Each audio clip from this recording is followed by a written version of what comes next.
Estamos en la serie ¿Qué es cristiano? Tomado del Sermón del Monte, que son Mateo 5, 6 y 7.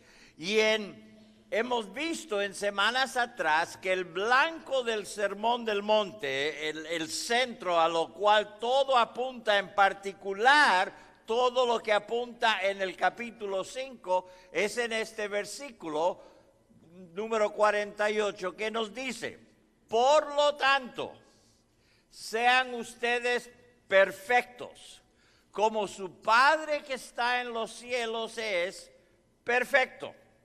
Y hay una palabrita ahí que nos cuesta decirlo, especialmente pensando en nosotros mismos. ¿Cuál es la palabra? Perfectos. Perfectos. Tenemos que definir eso, porque si no tenemos una definición, cada uno llega a su propia idea. Entonces nosotros hace unas semanas dimos una definición de lo que es ser perfecto. Y en este contexto, y vimos que la definición es esta: mostrando amor para con todos, en todo lugar, en toda circunstancia. Si usted ama a todos, en todo lugar, en toda circunstancia, usted va a ser como nuestro Padre que está en los cielos.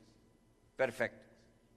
Usted va a poder literalmente decir: estoy andando, estoy haciendo lo que debo hacer. Ahora uno dice: pastor, pero eso es tan fácil. No tanto. Como digo yo, cada vez que creo que estoy perfecto, se me cruza alguien. Y yo, si estoy en la bicicleta, menos perfecto me pongo. ¿Por qué? Porque eso es cuando empezamos a ver. Y para mí ha sido interesante este estudio, porque cuando lo veo todo con ese contexto, cuando lo pongo en ese marco, de repente todo tiene otro significado.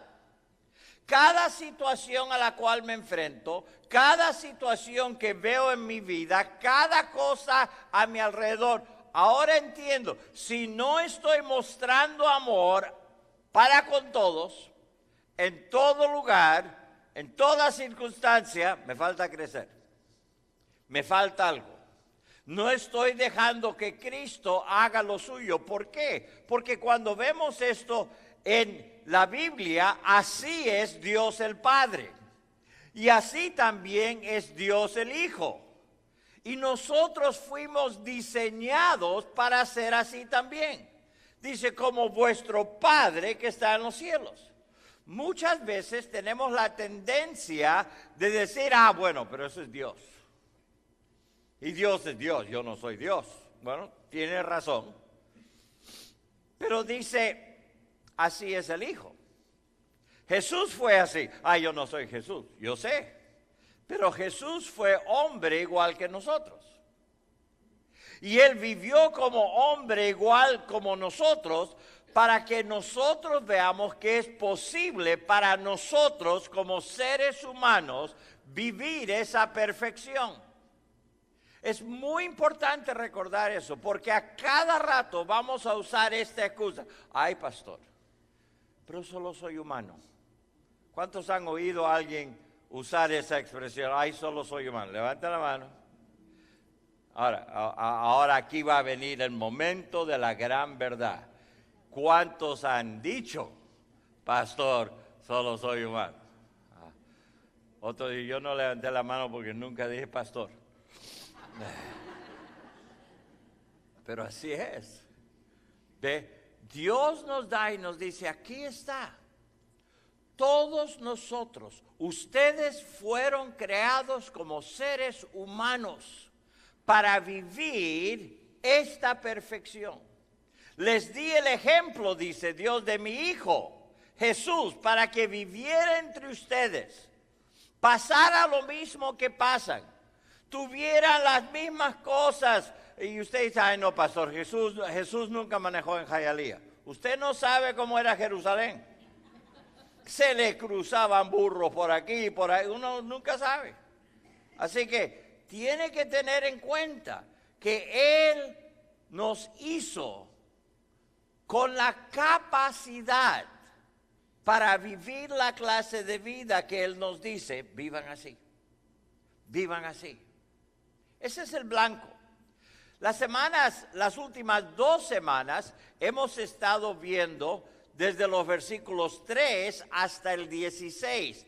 Y en eso nosotros vemos el fluir del amor de Dios por medio de nosotros a un mundo en gran necesidad. El mundo en que nosotros vivimos necesita lo que la Biblia dice en el versículo 14, necesita sal. Necesita algo que preserve la integridad, lo bueno de este mundo. Necesita. ¿Por qué? Porque la tendencia en nuestro mundo es que todo va en bajada. Todo va en bajada. No importa dónde sea, no importa cómo empezó, todo lo que el ser humano toca empieza a bajar. Entonces dice, no, el mundo necesita sal. El mundo necesita a alguien que venga y que le dé sabor a lo mejor de esta vida. El mundo necesita luz. No saben cómo vivir. Es increíble cómo en el mundo en que vivimos tanta gente vive sus vidas, como dice, a tientas. A ver, tocando, a ver qué pasa. Y es como, pum, chocan por aquí, pum, chocan por allá, y pum. Y el milagro es que avanzan. Pero dice, no, el mundo necesita luz. Y al final de ese pasaje nos dice, miren, ustedes son la sal de la tierra. Ustedes son la luz del mundo. Y lo interesante de esto es cuando uno va al comienzo, ahí en el versículo 3, es como un río. Y el nacedero de un río, todo comienza con Dios, no con el hombre. No hay ningún río en este mundo que cuando uno lo va siguiendo hasta donde nace, encuentra algo hecho por hombre. Uno no encuentra ahí un caño que alguien dejó abierto y formó un río. No, no. Bienaventurados los pobres en espíritu, dice. Significa que nos damos cuenta que con nosotros no es la cosa, que todo es Dios a través de nosotros. Y como un río empieza siendo un riachuelo a veces, empieza siendo algo pequeñito ahí en la sierra alta de cualquier país que lo tenga. Lo que empieza ahí, conforme va bajando, va creciendo, va cogiendo fuerza, va cogiendo tamaño, mientras cumple los propósitos a lo largo de la trayectoria. Y así es con las bienaventuranzas. Uno empieza, bienaventurados, ¿qué? Primero es, bienaventurados los pobres en espíritu, después vienen bienaventurados los que lloran, y después los otros, uno, y con cada uno que va avanzando, el fluir del amor de Jesús a través nuestro va cogiendo fuerza, va cogiendo tamaño, hasta llegar a la gran necesidad del mundo. Y lo interesante es que Jesús cree que nosotros podemos ser lo que este mundo necesita. A veces yo me asombro pensando que Jesús se fue al cielo y dejó atrás a unos cuantos y le dijo, ok, alcancen todo el mundo. Y cuando uno se pone a ver a quién dejó, alguien dijo una vez, Jesús llegó al cielo y le preguntaron los ángeles, ¿y cuál es el plan de aquí en adelante? No, ya les di a ellos el plan. ¿Quién? ¿Ellos? ¿Pedro? ¿Juan? ¿Toda esa gente? Ellos están acá. Todo lo que has hecho lo has dejado en manos de ellos. Y Jesús dijo, sí, no hay otro plan. Y Pedro murió, y Juan murió, Santiago murió y usted y yo nacimos. Y los ángeles dicen, ¿con ellos? ¿Con este grupo de aquí vamos a cambiar el mundo? Y Jesús sigue diciendo, sí, ellos pueden, si me dejan a mí hacerlo a través de ellos. Ahora, hay algo que está en su boletín que no está aquí arriba, porque yo me olvidé de ponerlo. Hey, un error por año no hay problema. Quiero que escriban lo siguiente, porque alguien me hizo una muy buena pregunta después del mensaje la semana pasada. Ustedes me han oído decir esto: uno puede ser salvo y no ser cristiano. Ahora, algunos todavía lo están pensando. ¿Cómo es eso, pastor? Entonces déjeme ponerlo y resumirlo en una frase que tal vez nos ayude.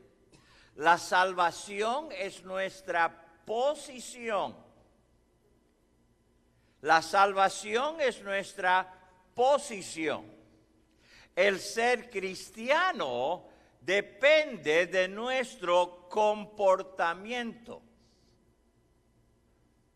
Ahora, mucha gente confunde esto y cree que nuestra salvación es debido a nuestro comportamiento. No es así. Por eso la Biblia dice, no por obras, para que nadie se gloríe.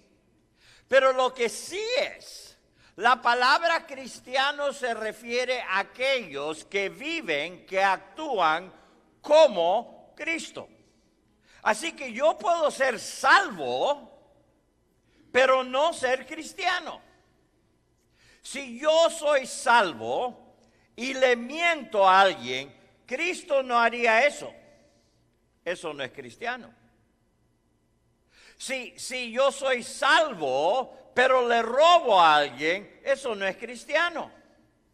Pero como veremos en todo este sermón, hay muchas cosas que nosotros hacemos a veces sin ni siquiera pensar y decimos, soy muy buen cristiano, pero menosprecio a mi prójimo.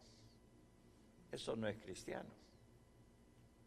Lo que yo quisiera es que cada semana tomemos lo que estamos aprendiendo y lo pongamos como un espejo.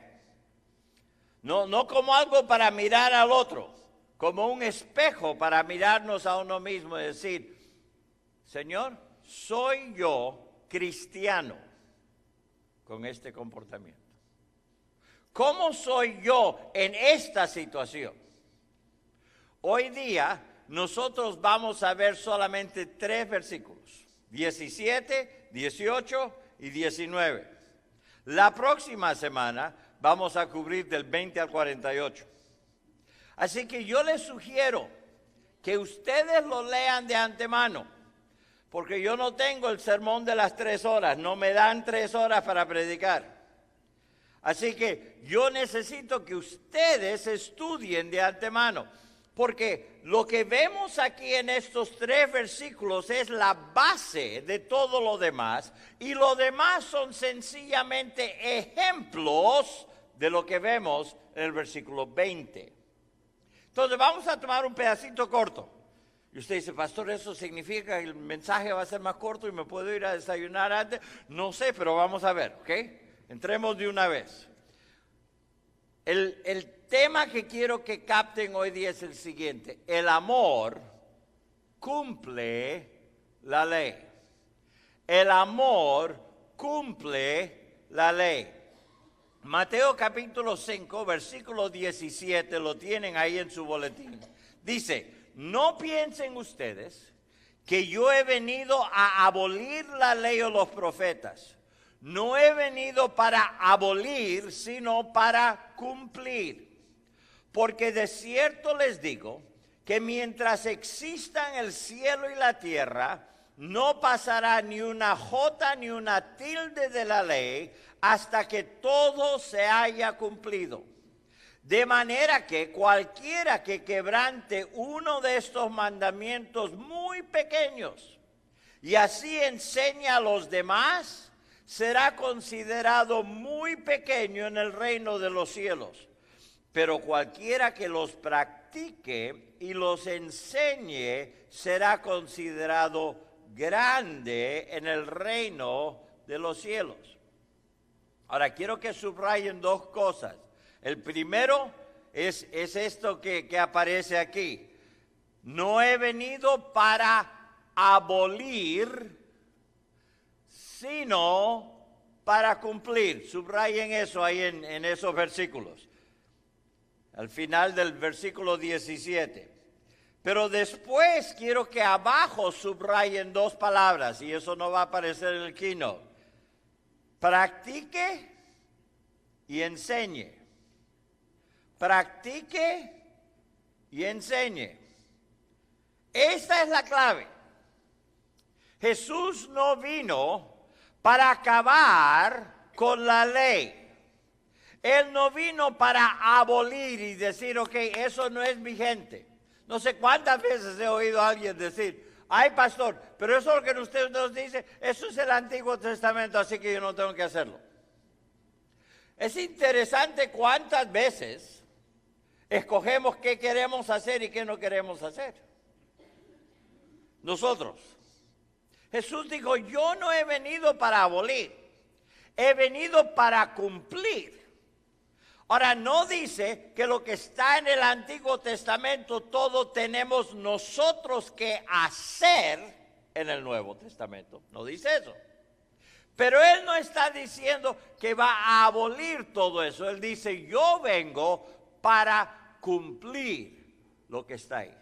Así que la palabra clave aquí es entender qué es cumplir. Pero primero, ¿qué son la ley y los profetas? La ley y los profetas.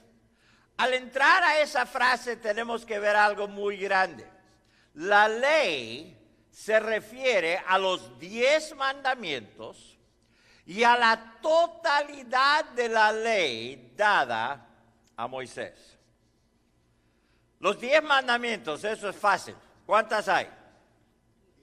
10. ¡Qué bien! Algunos estaban contando. Ok, hay 10 mandamientos, pero eso no fue toda la ley. Eso fue el principio y después Dios le dio a Moisés el resto de lo que él quería. Y hablaba de todas las áreas de la vida. Increíble. ¿Por qué? Porque él no estaba estableciendo una iglesia. Él estaba estableciendo una nación. Y todo lo que la nación necesitaba, lo puso por escrito, para que ellos supieran cómo debían ser las cosas. ¿Por qué? Porque su pueblo, su nación, debía de ser una nación diferente a todas las demás. Entonces les dio cosas en cada área. Les dio cosas de salud, les dio cosas de higiene, les dio cosas de gobierno, les dio cosas de impuestos, les dio ofrenda, les dio cómo debían ser las cosas en el tabernáculo, les dio todas las áreas de la vida y les dice, aquí están. Ahora es interesante, en muchos casos dio específico, pero en otras cosas les dio principios. Y es interesante que cuando Dios da un principio, el ser humano entra y dice, yo creo que ahí falta un poquito más de explicación. Entonces, ¿qué hicieron? Muchas veces tomaban un principio que Dios dio y después iban desmenuzándola y añadiéndole a tal punto que ni Dios reconocía lo que estaban haciendo como algo de Él, como veremos al final de este capítulo. Porque dice Jesús, ustedes han oído decir, pero yo les digo, y regresa al principio. Regresa a que entiendan. Pero la ley se refiere a todo. Ahora, ¿cuántos han leído completamente Levíticos, Números y Deuteronomio? Sean honestos. ¿Cuántos empezaron con Levítico y se quedaron atascados por ahí y dijeron, wow, wow, wow. Sean honestos. Ok. Yo entiendo. Muchas de estas cosas, vamos a leer la Biblia completa este año y llegamos como a febrero, marzo y ahí nos quedamos en el desierto dando vuelta en Levítico. Yo entiendo. No crean que eso no me pasa a mí. Hay algunas porciones que uno dice, ok, Dios, ayúdame a pasar esto. Y cuando lo hago ahora con un capítulo por día y tengo a alguien que me vaya enseñando y dando el contexto, se hace mucho más interesante y uno puede lograrlo. Pero es grande, es extenso.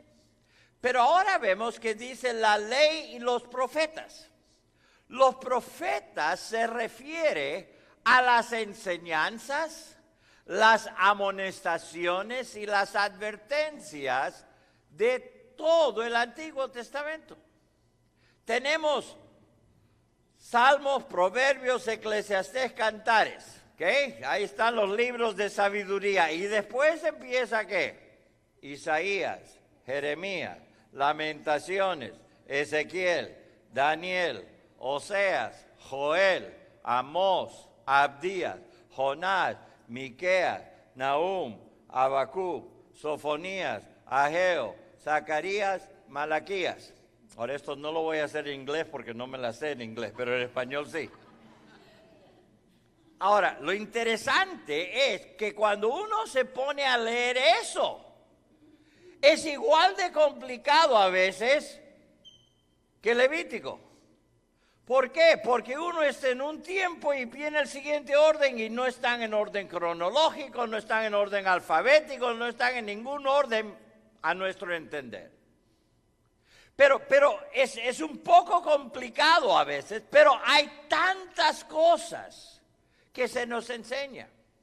Y aquí Jesús dice, yo quiero que entiendan que la ley y los profetas se refiere a todo el Antiguo Testamento, que para el judío era la Biblia que ellos tenían a la mano.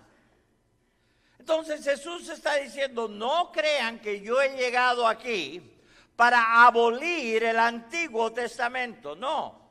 Yo estoy aquí para cumplir lo que dice el Antiguo Testamento. Ahora, en la ley y los profetas, tenemos nosotros enseñanza doctrinal. Esto, como dijo un autor, es instrucción revelada acerca de Dios, acerca del hombre, acerca de la salvación. Todas las grandes doctrinas de la Biblia están allí, pero solo es una revelación parcial. No tiene todo. Todo está ahí, pero no habla del todo de cada cosa que se menciona. Es como que nos dieron algo y nos dan hasta aquí y dicen, ahora esperen, que viene otra parte. ¿Han notado ustedes que al final de muchos programas de televisión tienen una cosa y los dejan con una polémica y uno dice, ya? Dicen, aguántate.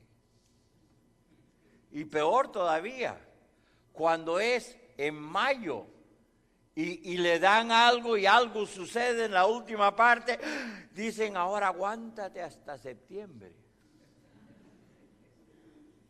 Bueno, imagínense cómo es al final de Malaquías y como si Dios dijera, ahora aguántense 400 años. 400 años entre el Antiguo y el Nuevo Testamento. Pero había enseñanza doctrinal, había profecía. Mucho de ello mira hacia los días del Mesías y lo predice no solamente en palabra, sino también en tipo. Cuando dicen en tipo, significa que hay algunas cosas del Antiguo Testamento que representan a Jesús en el Nuevo. Por ejemplo, uno está leyendo en el libro de Hebreos y habla que Jesús es mayor que Melquisedec. Alguien bajo la orden de Melquisedec, y uno dice, ¿y qué diablos es eso? Bueno, uno tiene que ir al Antiguo Testamento para captar lo de la orden de Melquisedec, y después vemos cómo eso se cumple a través de Cristo Jesús. Pero también en el Antiguo Testamento había la ley moral de Dios. Él quería que los seres humanos supieran cómo debían vivir. Me encanta lo que el autor dice, estos a menudo fueron malentendidos y más aún desobedecidos. Malentendidos o desobedecidos. Cuando nosotros llegamos a los tiempos de Jesús, aquí están los fariseos y los escribas. Los fariseos y los escribas se sabían la ley, pero completo. Le habían añadido a la ley tantas cosas y ellos lo vivían cuando les convenía. Cuando les convenía. Y a veces le daban más importancia a sus interpretaciones de la ley que a lo que Dios había dicho acerca de la ley, que es justo la base del resto del capítulo. Pero aquí está la ley y los profetas. Hay el aspecto doctrinal, la profecía y la ley moral.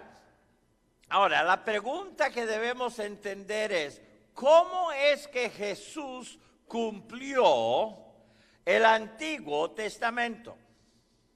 Porque uno empieza a ver y dice, bueno, pastor, pero si mal no recuerdo, habían veces que Jesús hacía cosas en el día sábado que no debería de haber hecho. Era el día del reposo y él no reposaba. ¿Cómo podemos decir que él cumplía?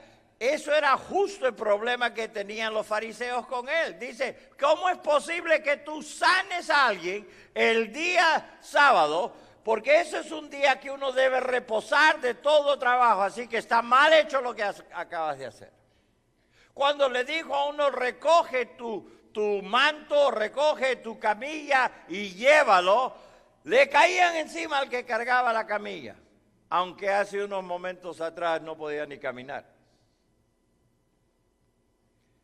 ¿Cómo es que Jesús cumplió el Antiguo Testamento? Bueno, primeramente, Jesús cumplió las doctrinas, cumpliendo con su persona, sus enseñanzas y su obra.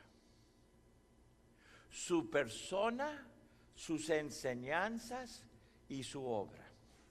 Permítame leerles Hebreos capítulo 9, versículos 9 al 15. Y si tienen su Biblia, ábranlo, porque es un pasaje muy, muy importante.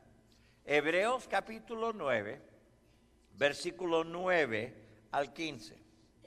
Dice, todo esto es un símbolo para el tiempo presente, de que las ofrendas y sacrificios que allí se presentan no pueden perfeccionar la conciencia de los que adoran así, ya que tienen que ver solo con comidas y bebidas y con diversas ceremonias de purificación y ordenanzas externas, cuyo valor tiene vigencia hasta que llegue el tiempo de reformarlo todo. Pero Cristo vino ya, y Él es el sumo sacerdote de los bienes venideros, a través del tabernáculo más amplio y más perfecto, el cual no ha sido hecho por los hombres, es decir, que no es de esta creación, y no por medio de la sangre de machos cabríos ni de becerros, sino por medio de su propia sangre. Entró una sola vez y para siempre en el lugar santísimo, y así obtuvo para nosotros la redención eterna. Si la sangre de los toros y de los machos cabríos y las cenizas de la becerra rociadas sobre los impuros santifican para la purificación de la carne, cuánto más la sangre de Cristo, que por medio del Espíritu eterno se ofreció a sí mismo sin mancha a Dios, limpiará de obras muertas nuestra conciencia para que sirvamos al Dios vivo. Por eso, Cristo es mediador de un nuevo pacto, para que los llamados reciban la promesa de la herencia eterna, pues con su muerte libera a los hombres de sus pecados cometidos bajo el primer pacto. Dice, todo esto del Antiguo Testamento, las ofrendas, los sacrificios, literalmente el libro de Levítico, todo esto es un símbolo, es una sombra de lo que había de venir. Y cuando Cristo vino, Él cumplió la ley. Él cumplió lo que estaban haciendo.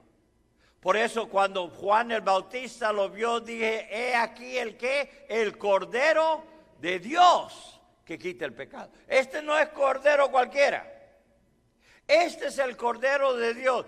Este, con un solo sacrificio, hizo posible lo que todos los sacrificios del Antiguo Testamento no pudieron hacer.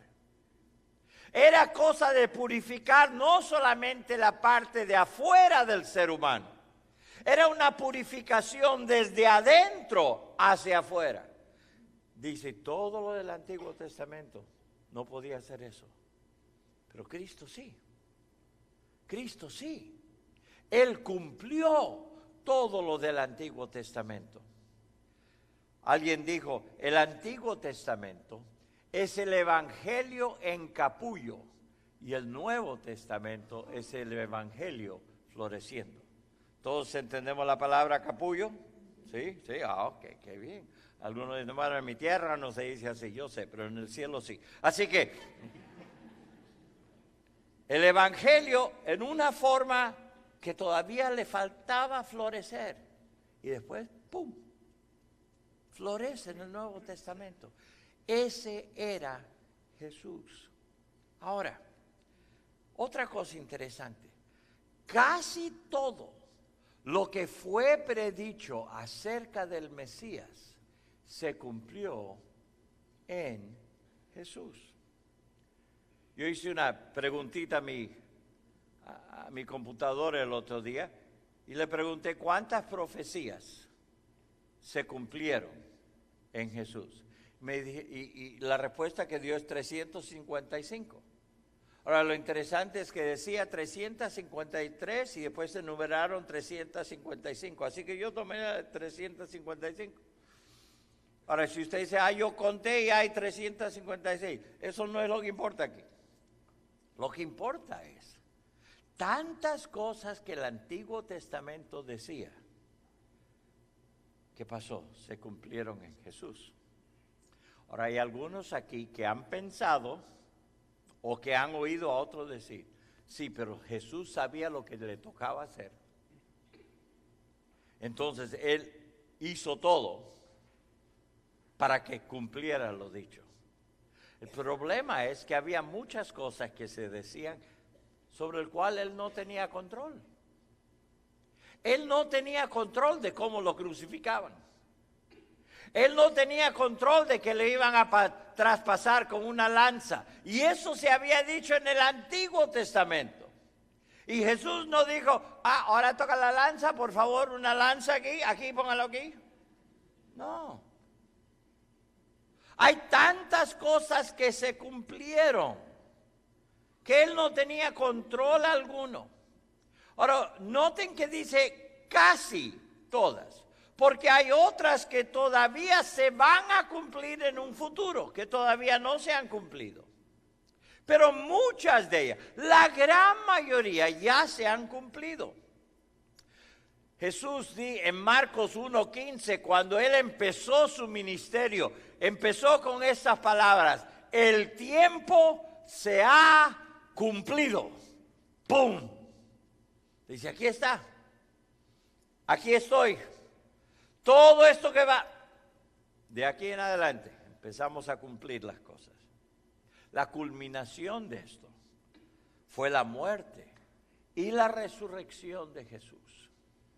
Todas estas cosas, cuando el salmista, cuando Isaías describen la crucifixión de Jesús, cuando todavía no habían crucifixiones. Es impresionante cómo 600, 800 años antes de Cristo dijo exactamente lo que iba a hacer. Él dice, yo estoy aquí para cumplir las profecías. Y en cuanto a la ley moral de Dios, quiero leerles algo.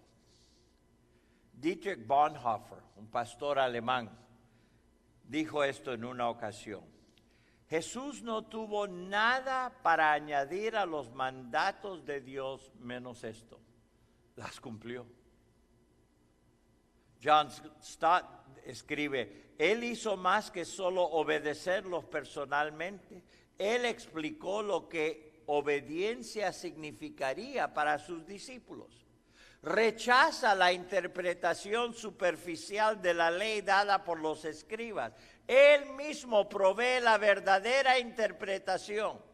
Su propósito no es cambiar la ley, y mucho menos anularla, sino es el de revelar el significado profundo que debía tener. Así que Él la cumple, declarando las demandas radicales de un Dios justo. En cuanto a la ley moral de Dios, ¿qué hizo? Primeramente las obedeció. Las obedeció. Como digo, hay tantas cosas, tanta gente sabe los 10 mandamientos. El único problema es que no las hacen. ¿Y de qué sirve saber y no hacer? Nada. Sabemos que hay ciertas cosas que debemos hacer y ciertas cosas que no debemos hacer. Mi ejemplo favorito, porque nos afecta a todos, ¿cuántos saben que no debemos mentir? Levante la mano. Baje la mano. ¿Cuántos han mentido en el último mes? Algunos ya saben mi pregunta de una vez. ¿De qué nos sirve saber que no debemos hacerlo? Si igual lo hacemos. ¿Ve? La diferencia es que Jesús no lo hizo. Él sabía que desagradaba a su Padre el mentir, que su palabra debía ser su palabra. Y vamos a ver más adelante en este capítulo, que vuestro sí sea sí, que vuestro no sea no.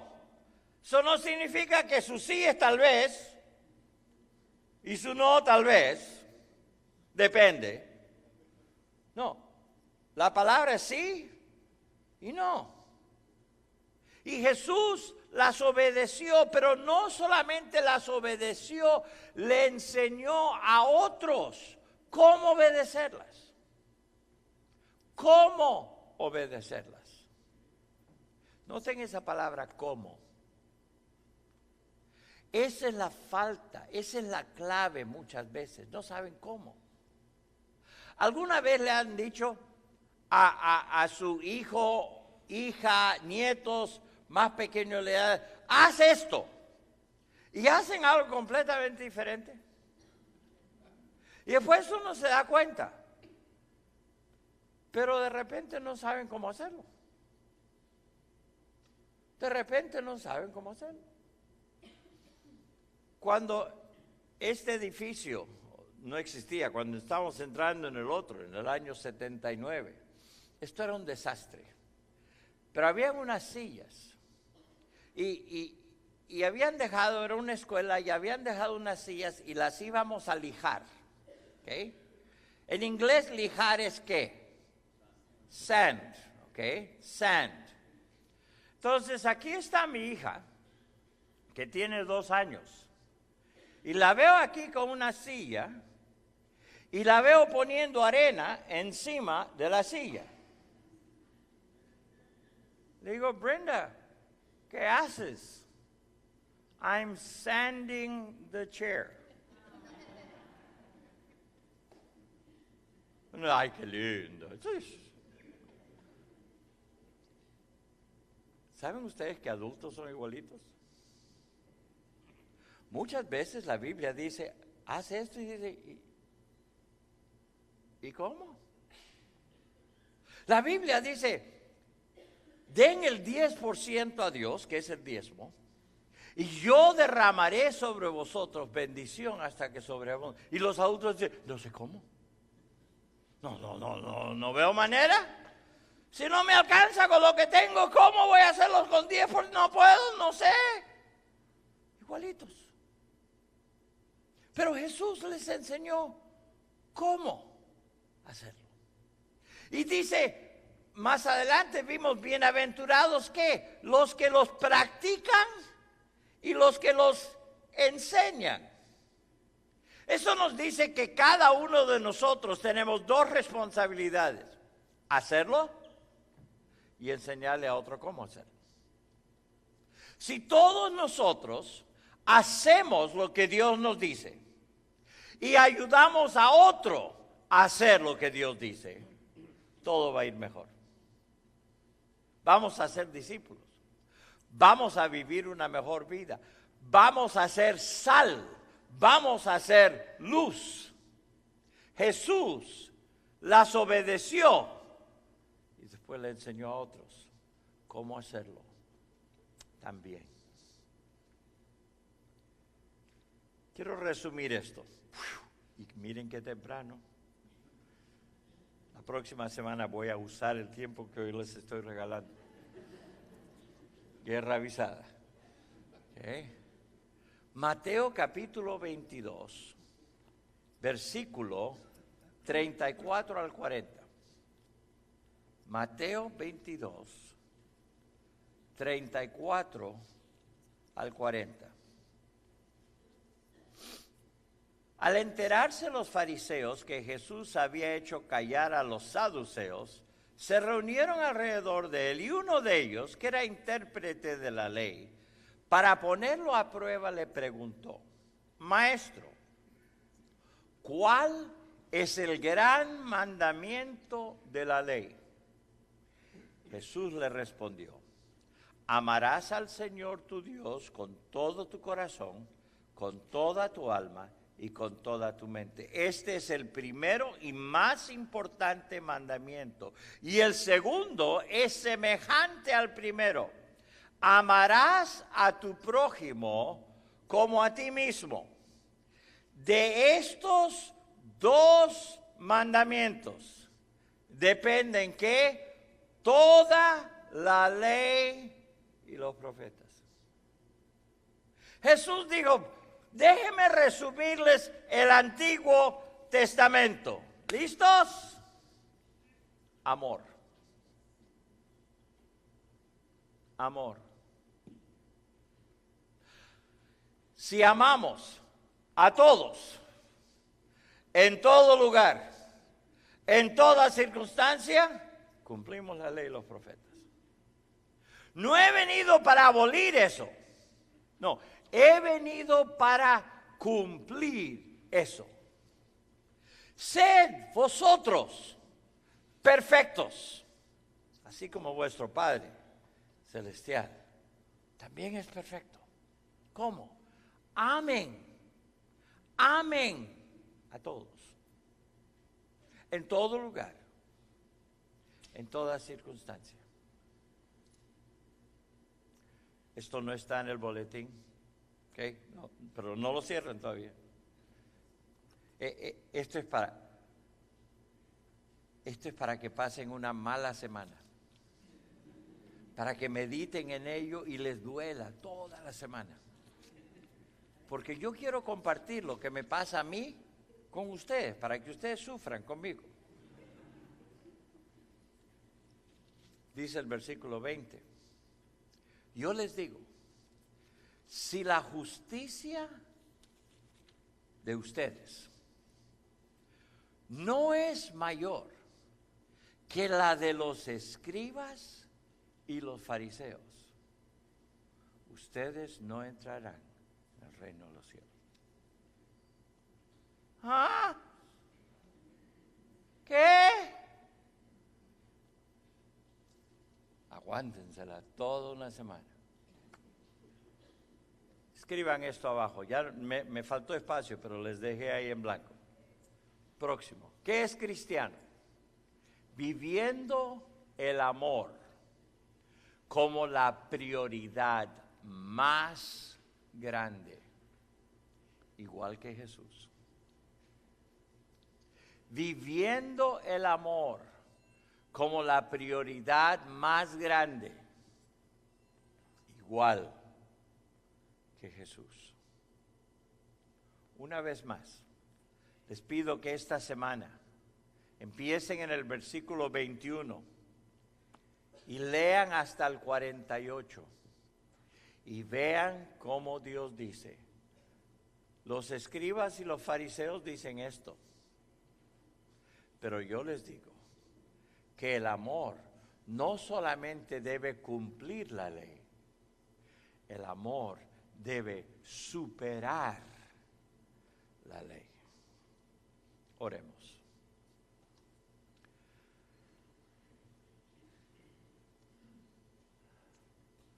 Señor, estas cosas no son fáciles. No son fáciles de entender a veces. No son fáciles de vivir. Pero el hecho de que no es fácil no significa que es imposible.